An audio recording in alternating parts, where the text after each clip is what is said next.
ચાર પ્રકારની નિષ્ઠાવાળાના લક્ષણ. સ્વામિનારાયણ રે સંવત 1876 મહાસુદી દ્વાદશને દિવસ સવારના પોરમાં સ્વામી શ્રી સહજાનંદજી મહારાજ શ્રી ગરડા મધ્યે દાદા ખાચરના દરબારમાં શ્રી વાસુદેવ નારાયણના મંદિરની આગળ લીમડાના વૃક્ષ હેઠે ઓટા મધ્યે ઢોલિયા ઉપર વિરાજમાન હતા અને સર્વ શ્વેત વસ્ત્ર ધારણ કર્યા હતા અને પોતાના મુખારવિંદની આગળ મુનિ તથા દેશ દેશના હરિભક્તની સભા ભરાઈને બેઠી હતી. પછી શ્રીજી મહારાજ જમણે હાથે ચપટી વગાડીને બોલ્યા છે, સર્વે સાવધાન થઈને સાંભળો, એક વાત કરીએ છીએ અને તે વાત તો સ્થૂળ છે, પણ સુધી સુરત દઈને સાંભળશો તો સમજાશે, નહીં તો નહીં સમજાય. પછી સર્વે હરિભક્તે કહ્યું છે, હે મહારાજ કહો. પછી શ્રીજી મહારાજ બોલ્યા છે, પરમેશ્વરના ભક્ત હોય તેમાં કોઈકને ધર્મનિષ્ઠા પ્રદાન હોય અને કોઈકને આત્મનિષ્ઠા પ્રદાન હોય અને કોઈકને વૈરાગ્ય નિષ્ઠા પ્રદાન હોય ને કોઈકને ભક્તિ નિષ્ઠા પ્રદાન હોય અને ગૌણપણે તો એ સર્વે અંગ સર્વ હરિભક્તમાં હોય છે. હવે જેની ભાગવત ધર્મનિષ્ઠા પ્રદાન હોય તે તો અહિંસા બ્રહ્મચર્યાદિક રૂપ જે પોતાનો વર્ણાશ્રમ સંબંધી સદાચાર તેણે યુક્ત થકો નિર્દંભપણે કરીને ભગવાન અને ભગવાનના ભક્તની સેવા ચાકરી કરવી તેને વિશે પ્રીતિયુક્ત વર્તે અને તે ભક્તને ભગવાનના મંદિર કરવા તથા ભગવાનને અર્થે બાગ બગીચા કરવા તેને વિશે રુચિ વર્તે તથા ભગવાનને નાના પ્રકારના નૈવેદ્ય ધરવા તેમાં રુચિ વર્તે અને ભગવાનના મંદિરમાં તથા સંતની જાયગામાં લીપવું તથા વાળવું તેને વિશે રુચિ વર્તે અને ભગવાનની શ્રવણ કીર્તનાદિક જે ભક્તિ તેને નિર્દંભપણે કરે અને તે ધર્મનિષ્ઠાવાળા ભક્તને ભાગવત ધર્મે યુક્ત એવું જે શાસ્ત્ર તેના શ્રવણ કીર્તનાદિકને વિશે અતિશય રુચિ વર્તે અને જેને આત્મનિષ્ઠા પ્રધાન હોય તે તો 3 દેહ અને 3 અવસ્થા તેથી પર અને સત્તારૂપ એવો જે પોતાનો આત્મા તે રૂપે નિરંતર વર્તે અને પોતાના ઈષ્ટદેવ એવા જે પ્રત્યક્ષ શ્રી કૃષ્ણ પરમાત્મા તેને સર્વથી પર અને અતિ શુદ્ધ સ્વરૂપ અને સદા દિવ્ય સાકાર મૂર્તિ સમજે અને તે પોતાનો આત્મા તથા તે પરમાત્મા તેના શુદ્ધ સ્વરૂપના પ્રતિપાદનની કરનારી જે વાર્તા તેને પોતે કરે અને બીજાથી સાંભળે તથા તેવી રીતના શાસ્ત્રમાં પ્રીતિયુક્ત વર્તે અને પોતાને આત્મસત્તાપણે વર્તવું તેમાં વિક્ષેપ આવે તો તેને સહન કરી ન શકે એવી પ્રકૃતિવાળો હોય અને જેને વૈરાગ નિષ્ઠા પ્રધાન હોય તેને તો એક ભગવાનની મૂર્તિ વિના જે સર્વે માયિક પદાર્થ માત્ર તેને વિશે નિરંતર અરુચિ વર્તે અને અસત્ય રૂપ જાણીને પોતે મળની પેઠે ત્યાગ કર્યા જે ગ્રહ કુટુંબી આદિક પદાર્થ તેની નિરંતર વિસ્મૃતિ વર્તે અને તે ભક્ત જે તે ત્યાગી એવા જે ભગવાનના ભક્ત તેના સમાગમને જ કરે અને ભગવાનની ભક્તિ કરે તે પણ પોતાના ત્યાગમાં વિરોધ ન આવે તેવી રીતે કરે અને ત્યાગ છે પ્રધાનપણે જેમાં એવી વાર્તાને પોતે કરે અને ત્યાગને પ્રતિપાદન કરનારું જે શાસ્ત્ર તેને વિશે રુચિવાળો હોય અને પોતાના ત્યાગને વિશે વિરોધ કરનારા જે સ્વાદુ ભોજન અને સદવસ્ત્રાદિક પંચવિષય સંબંધી માયિક પદાર્થ માત્ર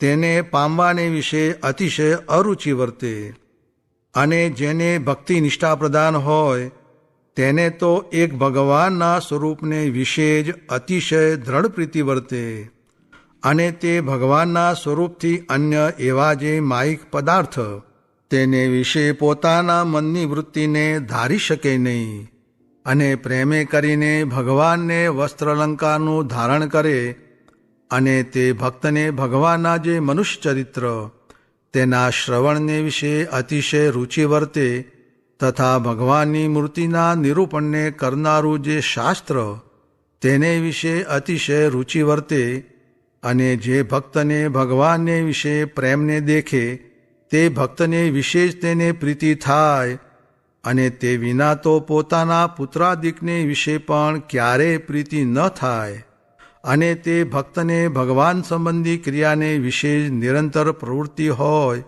એવી રીતે આ ચાર નિષ્ઠાવાળા ભક્તના લક્ષણની વાર્તાને વિચારીને જેનું જેવું અંગ હોય તેવું તે કહો.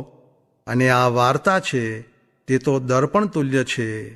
તે જેનું જેવું અંગ હોય તેવું તેને દેખાડી આપે છે અને ભગવાનના ભક્ત હોય તે તો અંગ વિનાના હોય નહીં પણ પોતાના અંગને ઓળખે નહીં એટલે પોતાના અંગની દ્રઢતા થાય નહીં. અને જ્યાં સુધી પોતાના અંગની દ્રઢતા ન થઈ હોય ત્યાં સુધી જેવી વાત થાય તેવું તેનું અંગ વ્યભિચરી જાય. માટે આ વાર્તાને વિચારીને પોતપોતાના અંગની દ્રઢતા કરો અને જેનું જેવું અંગ હોય તે તેમ બોલો. પછી હરિભક્ત સર્વે જેવું જેનું અંગ હતું તે તેવી રીતે બોલ્યા. પછી શ્રીજી મહારાજ બોલ્યા છે, જેનું એક સરખું અંગ હોય તે ઉઠી ઊભા થાઓ.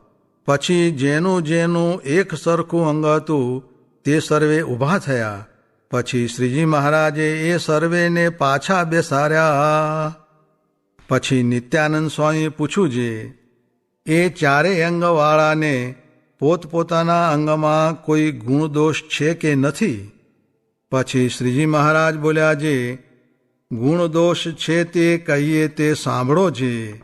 એ ચારેય અંગવાળા જે ભક્ત તેમના જે અમે પ્રથમ લક્ષણ કહ્યા તે પ્રમાણે જે વર્તે તે તો એમને વિશે ગુણ છે અને એ પ્રમાણે જે ન વર્તાય તેટલો એમને વિશે દોષ છે.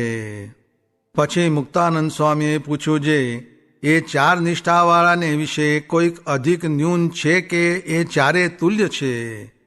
પછી શ્રીજી મહારાજ બોલ્યા છે, જ્યાં સુધી એક એક નિષ્ઠાને વિશે વર્તતા હોય ત્યાં સુધી તો એ ચારે સરખા છે અને જ્યારે એ ચારે નિષ્ઠા એકને વિશે વર્તે ત્યારે તે સર્વ થકી અધિક છે અને જ્યારે એ ચારે નિષ્ઠા એકને વિશે વર્તે ત્યારે તેને પરમ ભાગવત કહીએ અને એને જ એકાંતિક ભક્ત કહીએ.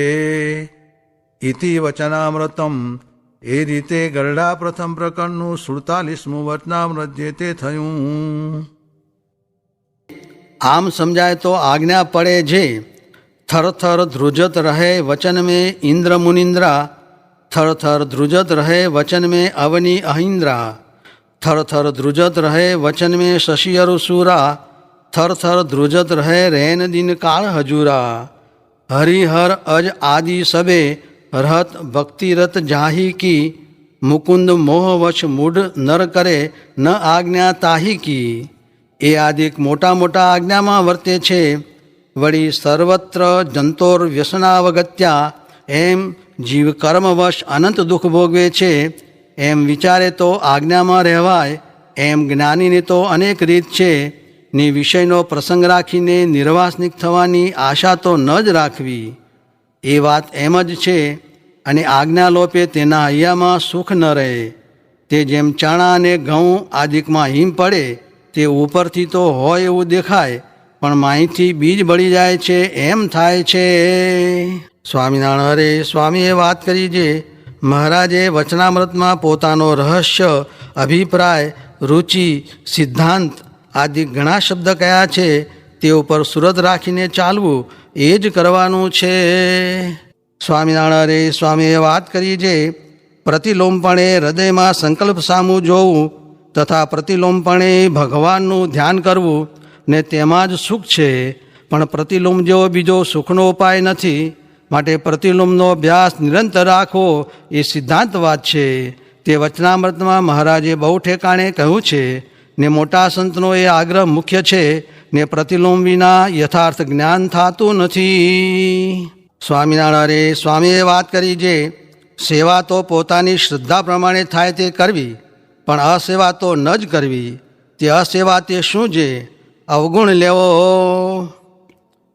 સ્વામિનારાયણ હરે સ્વામીએ વાત કરી છે, ધર્મ તો લાજે કરીને રહે છે ને ધનો ભક્ત પણ મહારાજને આપણી પેઠે જ ભગવાનને જાણે છે, પણ નિયમમાં રહ્યો નહીં તો ધર્મથી ભ્રષ્ટ થઈ જવાનું. સ્વામિનારાયણ હરે સ્વામીએ વાત કરી છે, સંગ થાય તેના ગુણ આવે છે, માટે ભગવાનનો તથા સાધુનો સંગ તો કરવો ને બીજાનો તો જેમ ભીમસેનને ધૃતરાષ્ટ્ર મળ્યા હતા તેમ કરવો. ને સ્વાદ વગેરે અતિમાં દુઃખ છે, માટે અતિ થવા દેવું નહીં. અતિ સર્વત્ર વર્જે. સ્વામિનારાયણ હરે સ્વામીએ વાત કરી છે, સંચિત, ક્રિયમાણ ને પ્રારબ્ધ તે પણ જાણવું. તે નિયમ ધર્યા તે દિવસથી સંચિત જે પૂર્વે કર્યા પાપ તે બળી જાય, ને ક્રિયમાણ કરવું નહીં, ને પ્રારબ્ધ ભોગવવું પડે તેમાં મૂંઝાવું નહીં. ને જો તે પ્રારબ્ધ ન ભોગવાવે તો દેહ છૂટી જાય. કેમ છે? પ્રારબ્ધે કરીને તો દેહ બંધાણું છે, માટે ભોગવવા. તે શૂળીનું કષ્ટ કાંટે ઉગારે. પછી સાધુ સર્વે તથા હરિભક્ત સર્વે કહ્યું છે, ઓહો બહુ વાતું થાય છે. આ પ્રમાણે રહે તો કાંઈ દુઃખ જ આવે નહીં. પછી સ્વામી કહે છે, હું એકે ધારતો નથી, આફુરી માહિતી કહેવાય છે. ત્યારે સાધુ કહે, ભગવાન પ્રવેશ કરીને બોલાવે છે. તો કે હા એમ જ. તે જુઓ ને એમ થાય છે. તેમાંથી મોટા હરિજનનો, મોટા સાધુનો, આચાર્યનો ને મહારાજનો પણ અવગુણ આવે. પછી તેમાંથી મોડો વેલો મરવા ટાણે સાધુ પણ વિમુખ થઈ જાય. માટે તેમ ન જ કરવું. સ્વામિનારાયણ હરે સ્વામીએ વાત કરી છે, જેમ સુતારનું મન બાવળીએ ને જેમ દુબળા વાણિયાને અજમે હાથ, એમ ભગવાનને રાજી કરવા કરવું. ને હવે તો ક્રિયાને ગૌણ રાખવી, ને ભગવાનને પ્રધાન રાખવા. ને કથાને ને ક્રિયાને વેર છે, માટે બે ભેળું તો થાય જ નહીં.